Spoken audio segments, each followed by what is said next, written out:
Est-ce que vous imaginez possible que l'IEP Limal continue de voler l'argent des gens en 2023? J'ai été effaré quand j'ai reçu cet article.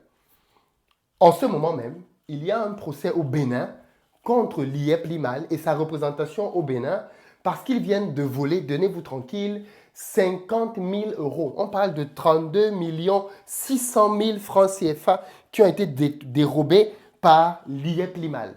C'est incroyable que cette société continue d'exister, mais qu'en plus, elle continue d'arnaquer les gens. Qu'est-ce qui s'est passé? C'est l'histoire d'une femme qui est tombée dans l'entourloupe au travers de son médecin. Elle a été au courant de l'existence de la plateforme l'IEP Limal au travers de son médecin au Bénin. Médecin. Comme quoi, cette histoire-là, ça touche tout le monde. Ce n'est pas une question de j'ai un grand diplôme ou j'ai un petit diplôme. C'est une arnaque qui touche tout le monde. Cette dame donc, alors peut-être pour rappel, pour que vous compreniez bien pourquoi je parle de ça en étant un peu surpris, l'IEP Limal, c'est une pyramide de Ponzi qui est née au Cameroun et qui a touché énormément la diaspora camerounaise en Europe, mais surtout en Amérique du Nord, États-Unis et principalement au Canada. On dit qu'au Canada, dans chaque foyer camerounais, quelqu'un avait mis de l'argent dans l'IEP Limal. Tout le monde a quasiment baigné là-dedans. Pour vous dire, et on estime que l'IEP Limal a levé plus de 2 milliards de dollars. Plus de 2 milliards de dollars. Au moment où je parle, il y a des procès contre l'IEP Limal au Canada, aux États-Unis, en France, de ce que j'ai compris, au Cameroun et dans d'autres pays en Afrique. C'est-à-dire, cette structure est poursuivie partout. Le grand CEO de l'entreprise, Émile Parfait Sim, a d'ailleurs quitté le Cameroun pour aller se réfugier aujourd'hui, aux dernières nouvelles, en Centrafrique. Il est en Centrafrique et il ne met plus les pieds au Cameroun. Peut-être qu'il attend que les choses se calment avant de revenir. Je n'en sais rien. Dans tous les cas, il n'est plus au Cameroun et il est activement recherché. Pourquoi? Parce qu'il a créé un système dans lequel il promettait aux gens des rentabilités extraordinaires en allant trader en bourse pour ces dernières. Malheureusement, beaucoup de personnes ont cru à cette promesse et sont allées lui donner beaucoup d'argent. Et au final, comme toute pyramide de Ponzi, quand les gens ont commencé à demander les retraits, il n'a pas pu tenir ses engagements. Et voilà comment le système, le château de sable, de cartes, s'est effondré. Il faut dire qu'ici, chez Investir au pays, on a vu venir l'arnaque de tellement loin qu'on a commencé à la dénoncer en 2021. Mais beaucoup de personnes m'ont dit en 2021, quand on a commencé à dénoncer l'IA plus mal, oh, tu es jaloux, tu es aigri, c'est quelqu'un d'autre qui fait du business sur Internet. Comme d'habitude, quand tu dénonces quelque chose, c'est parce que tu es jaloux, c'est parce que tu... Voilà, il y a toujours des gens qui ont des raisonnements de niveau comme ça et qui viennent voir la jalousie partout. Donc pour eux, c'était de la jalousie. Ok, on a laissé tomber. Je crois que c'est en 2020 même d'ailleurs, pendant le Covid. 2020, au début du Covid. 2022, je découvre que l'IEP Limal est allé plus loin. Ils ont arnaqué tellement de personnes, ils ne parviennent plus à rembourser. Et donc on est revenu à la charge, on a recommuniqué dessus.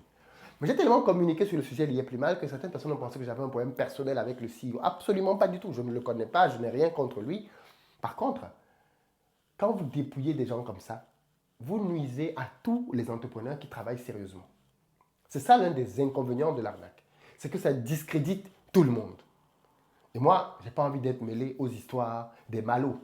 Et donc, je les dénonce pour très clairement dire, je ne suis pas là-dedans et faites attention à votre argent.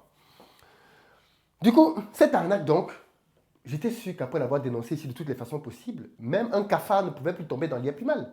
J'en ai tellement parlé que même une souris ne pouvait plus faire confiance à cette entreprise parce qu'il est évident que c'est une entreprise de malhonnêtes. Je suis donc très surpris que le 22 mai 2023, à la Cour de répression des infractions économiques et du terrorisme au Bénin, on soit en train d'écouter une affaire opposant l'IEP Limal au Bénin, quand je parle, peut-être que vous croyez que je regarde, hein. L'IEP Limal au Bénin, c'est bien ça là, l'IEP Limal au Bénin, est accusé dans une affaire de placement d'argent en ligne. C'est-à-dire qu'il continue impunément ses démarches. Alors en fait, de quoi il s'agit? C'est une dame qui aurait été mise au parfum d'une nouvelle plateforme en 2023. Ce n'est plus nouveau, madame. C'est une vieille plateforme de placement d'argent en ligne par son médecin traitant. Vous voyez les gens de l'IA plus mal. La dame vient voir le médecin parce qu'elle est malade. Les gens n'ont peur de rien. Elle vient voir le médecin. Docteur, je suis malade. Je ne sais pas de quoi souffre cette dame. Le docteur n'a pas pitié de la dame qui est venue pour guérir Et il lui dit, madame, j'ai une opportunité qui va te redonner la joie. J'ai j'ai un business en ligne qui va te ravir. Tu vas guérir sans même te rendre compte que tu étais malade. Tu donnes ton argent, tu dors, ta maladie finit et ton argent se multiplie. Et pour convaincre donc la dame, le représentant de l'IEP Limal, une société basée au Cameroun, lui aurait dit que certaines autorités du Bénin investissent déjà dans cette affaire. Ça s'appelle un argument d'autorité. J'en ai déjà parlé ici. Et ça, c'est un argument que beaucoup de pyramides de Ponzi utilisent. C'est vous faire croire que tel joueur de football investit déjà dedans. Tel star de la musique investit déjà dedans. Et parce qu'il y a quelqu'un de célèbre qui met déjà son argent dedans, vous aussi, vous pouvez mettre votre argent dedans. D'ailleurs, certaines pyramides aiment bien dire que parce qu'il passe à la télé, alors c'est sérieux. Non, on a vu récemment encore OpenAI au Mali. Ils sont passés à la télé, mais ils ont volé l'argent des gens. On a vu des entreprises comme l'IEP Limal passer à la télé, mais voler l'argent des gens. Passer à la télé, avoir des ministres, même le président de la République qui investit dans un business ne garantit pas que c'est un bon business. Et donc, sur la base de oui-dire, parce que la dame n'a même pas confirmé que des autorités du Bénin avaient réellement mis leur argent là-dedans. Elle a juste fait confiance à son médecin. Vous savez, la blouse blanche du médecin, c'est un argument d'autorité très fort. Voilà pourquoi un médecin peut vous dire d'aller boire des urines, vous allez boire. Parce que c'est le médecin qui a dit. Quand quelqu'un qui a de l'autorité ou que vous reconnaissez vous dit quelque chose, vous fermez votre cerveau, vous écoutez. Et donc, le médecin en question est allé demander à la dame de sortir l'argent. Mais la dame, c'est une dame qui partage. Elle ne veut pas devenir riche seule. Elle est allée impliquer son petit frère en disant que les Africains sont égoïstes. Non, non, la dame n'est pas égoïste. Elle allait impliquer son petit frère, ses enfants, dans cette affaire. OK? Donc, leurs investissements devaient générer des gains qu'ils seront en mesure de récupérer un an après. C'était ça le principe. Ils mettent leur argent dedans et après ils attendent un an pour pouvoir récupérer leur argent. Conclusion, ils ont mis là-dedans 32 millions 600. Est-ce qu'on peut retrouver cette somme? Excusez-moi, plus de 36 millions de francs CFA. 36 millions, on est au-delà des 50 000 euros. OK? Alors, je vais juste retrouver la fin de l'article. Voilà. Donc, ils ont donc mis là-dedans 36 millions 200 000 francs. 36 millions 200 000 francs. Avec cet argent, madame, vous pouviez lancer un vrai business. Plutôt que d'aller donner cet argent à une pyramide de Ponzi. L'argent est mort, hein, oubliez. Oubliez.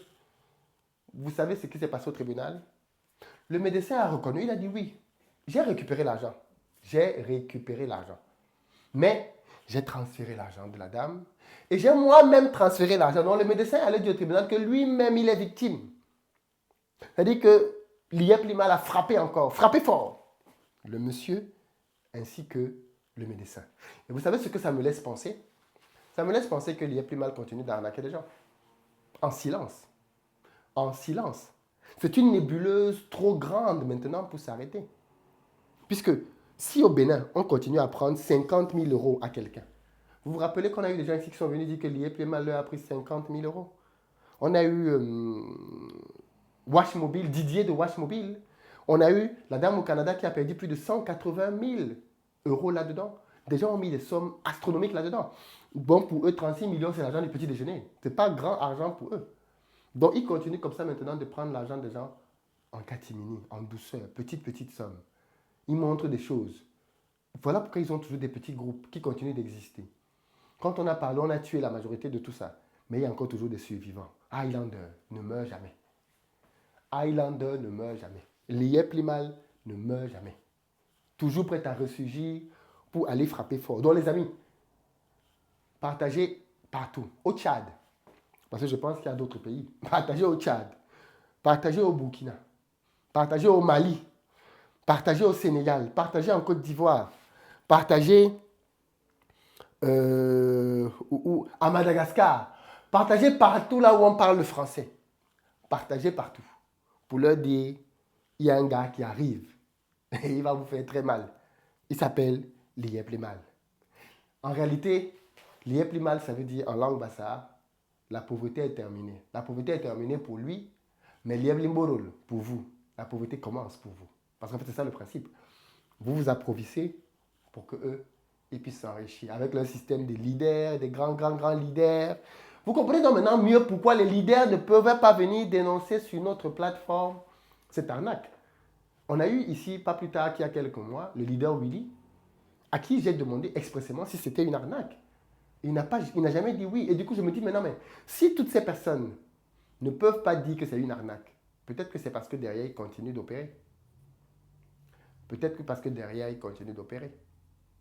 J'ai fait un podcast sur les crypto-monnaies. Magnifique. Magnifique, avec une spécialiste des crypto-monnaies. Le podcast du dimanche, c'est juste une question de temps. Qui décortique de A à Z pourquoi c'était une pyramide de Ponzi énorme et qui explique comment on reconnaît une bonne d'une fausse crypto-monnaie. Après ce podcast-là, vous saurez tout ce qu'il faut savoir. Mais le podcast, il va sortir dans quelques temps. Je terminerai dans cette vidéo en vous disant vigilance. Les amis, méfiez-vous. Soyez vigilants. Parce que le gars rôde, il cherche qui dévorer. Ce n'est pas terminé. Cette histoire est loin d'être terminée. Restez donc sur vos gardes. Partagez la vidéo massivement. Je suis vraiment sérieux là-dessus. Il y a des gens qui continuent certainement de se faire arnaquer en silence. Et ça, c'est juste dommage. À très bientôt.